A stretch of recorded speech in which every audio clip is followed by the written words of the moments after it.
What's up, guys? It's Carly with FasciNATIVE English, where if you are finally ready to take your English to another level and to begin speaking English like a native English speaker, then you've come to the right place. So let's get into it.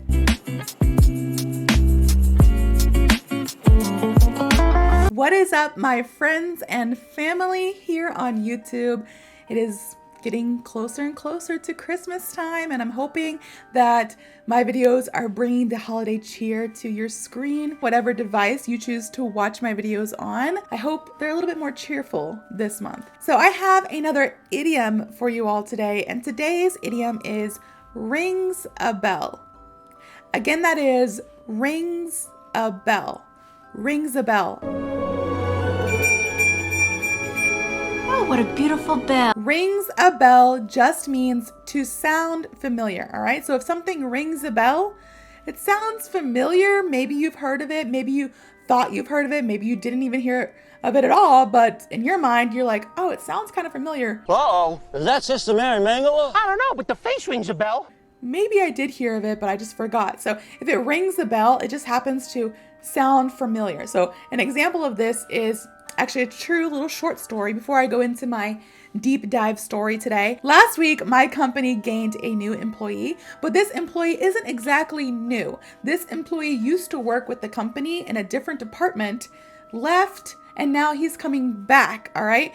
So whenever I was listening in on these conversations and people talking, gossiping, and I heard his name, I was like, wait a minute, that rings a bell. His name sounds very familiar. And then I was like, yes, I know this person. I know him.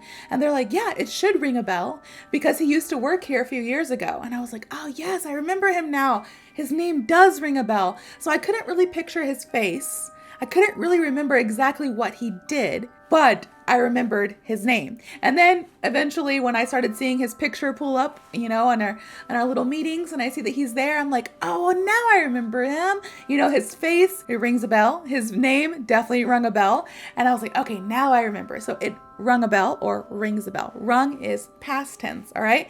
So the story that I have for you all is kind of a funny one. That's what I love. I love comedy, all right? Kill me. I love comedy.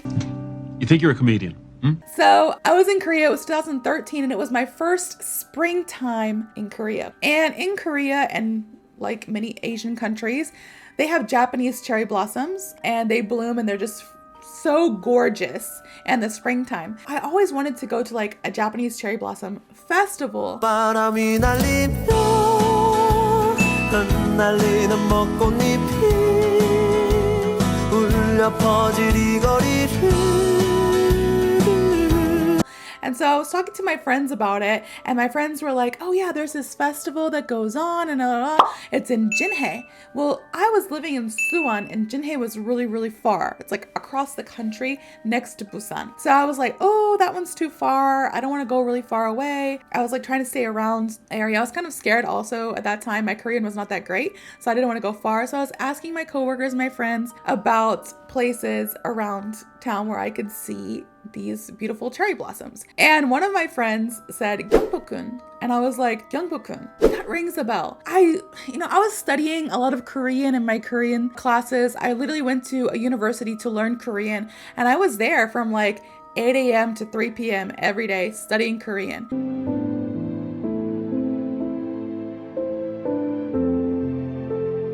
But I had learned so many things that like a lot of the words just kind of overflooded my brain. And even though it rung a bell, I was like, did I go there before? Have I been there? I'm not sure. Gyeongbokgun is actually a palace in Korea, and I had been several times, but at this time I had been to so many different palaces and temples in Korea that they were all like, mixing together because I was fairly new at learning Korean. I'd only been learning Korean for like maybe 5 or 6 months. All these names are very similar. Kung means palace, so like there's, Changdok-kun and Gyeongbokgun and like a bunch of other different ones. They all end in the same ending, so it's very confusing to sort them out, or you can get them mixed up easily. So my friend was telling me about Gyeongbokgun Palace, and I was like, this sounds familiar. It rings a bell. So I was like, what? It rings a bell. But if anything, I've never been during cherry blossom season. So let's plan. Let's go. We decided to plan it and we ended up going. I get there and I'm like, dude, I've been here like at this point, it was like 5 times. I had only been in Korea for 5 months, but I always kept going to this one palace because I would have friends that were new to Korea and they would want to go and I would tag along. I had my ex-husband's family wanted to take me to some historical sites and we went there.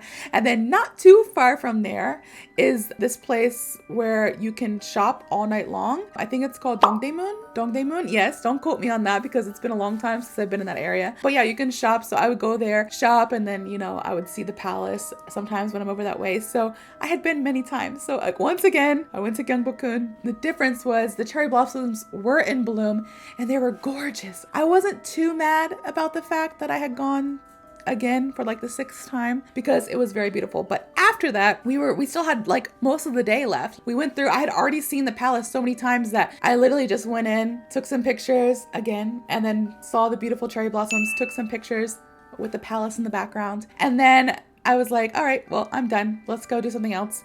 And so my friend who was Korean, so my friend was like, you know, this is old news to me. You know, I don't need to see the palace. I've been here a million times. Was like, well, Lotte World, which is like an amusement park in Korea. Lotte World has a area where you can see the cherry blossoms as well. So I said, okay, let's go. And honestly, the area at Lotte World was just as good, if not better, as the cherry blossoms at the palace. Like, these were gorgeous. It was like a walkway with cherry blossoms blooming everywhere, and it was so pretty. And I was like, oh my goodness, like, this is what I wanted. It was literally gorgeous, and you can see like Seoul in the background when you take pictures, and then if you take a picture a certain way, you can see like the amusement park and the roller coasters and everything. It was just so pretty. I had like a full day of looking at cherry blossoms and I thought it was amazing. It was the best time ever. But it was kind of funny because initially when they were telling me where we were going to go, I was like, you know what, it was killing me inside because I'm like, man, this really rings a bell. Like Gyeongbokgun, like it rings a bell. But for the life of me, I couldn't remember if I've gone or not because like I said, there's a bunch of different palaces, a bunch of different temples. I had visited so many, and not only in Suwon, like I had visited other cities with other temples and other palaces across the country. And the names at that time, like now, my Korean is a lot more proficient, so I can sort them out and I know, oh, this one's here, this one's there. But at this time, I had only been learning Korean for a few months, and my Korean was very, very bad. 어떡해, 야, 씨, 죽을래? 미쳤어요? 아이고. So everything kind of sounded similar. When they said, oh, we're gonna go to Gyeongbokgun Palace and we're gonna go see, well, not really Gyeongbokgun Palace because Kun means palace. So they were saying, oh, we're gonna go to Gyeongbokgun and we're gonna see the cherry blossoms.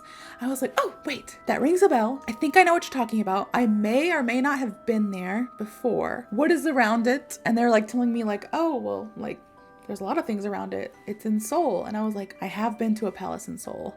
And they're like, oh, also this palace is in Seoul and this palace is in Seoul. And I'm like, they all kind of ring a bell with me. I feel like I've been to all of them. And it turns out I did go to pretty much all of the ones. I haven't been to every palace in Korea all over the country, but I've been to so many.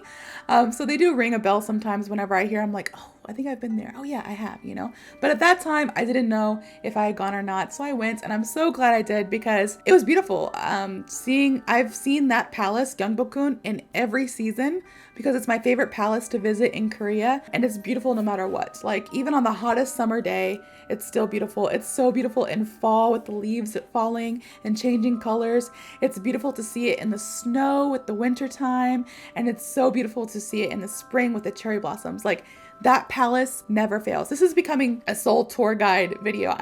I didn't mean for this video to become like a travel video, like vlog or something like, hey guys, come with me as we go to visit Gyeongbokgun Palace in Seoul. Like, no, I didn't mean for this video to be like that. But if you do have a chance to visit Korea and Seoul, no matter what season, you need to visit Gyeongbokgun, which is a palace, because it's beautiful in every season. I'll leave it at that. But anyways, I hope you guys enjoyed this video and I hope you have a better understanding of the idiom rings a bell. If you do, please like, comment, and subscribe, and I hope to see you all in the next video.